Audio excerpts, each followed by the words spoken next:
14, 2005, 10 o'clock in the morning. A date. I remember so well.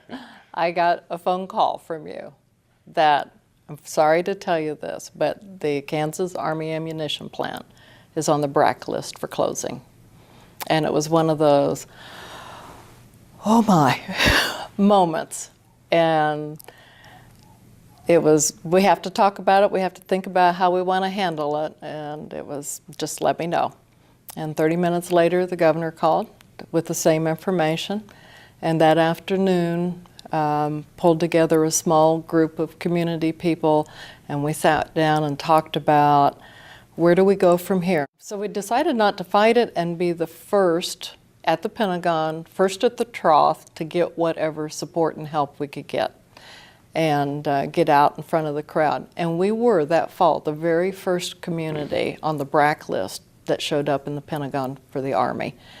And everybody thought we were going to be one of the easiest of all the transfers. And we were moving along pretty good. And then the EPA got in the way, cost us a couple of years, and Army decided that it wanted to transfer our property at the same time it was transferring property to Dan Zimmerman. And so we kept getting jerked around one way or another. And then you'd jerk people on our behalf to bring them back to the table. And yeah, it was a tug of war. It was. So you were battling Army as well as EPA on our behalf, as well as Dan Zimmerman, actually. Right. There were times that I could not believe that anything ever happens here in Washington because of the bureaucracy that I was seeing. And every time that I just felt like I was hitting my head against a wall, it took a phone call or an email, and there was somebody else who started hitting somebody else's head on my behalf, and that was you. And your intervention really, really made a difference. We would still be trying to transfer property. I'm convinced of that. Which is why Right. I nominated you for this. Right. ADC, Association of Defense Communities. This was the very first year that they had this award. Yeah.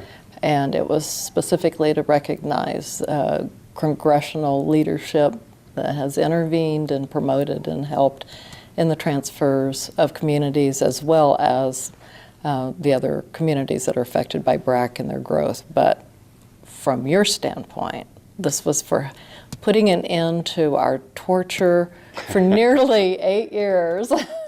8 years. Yeah. Nearly 8 years. And in some ways it seems longer. I don't know. Maybe shorter, but maybe longer. But I just couldn't imagine not nominating you, and I couldn't imagine you not being awarded. And I was just absolutely thrilled when I got the notice. Well, we've got it done. We face additional hurdles, but we'll get through them as well. And I can't tell you how much I appreciate all the work that you have done and affording me the opportunity to be of help. That's what it's all about. So thank you for the award, and thank you just for being you.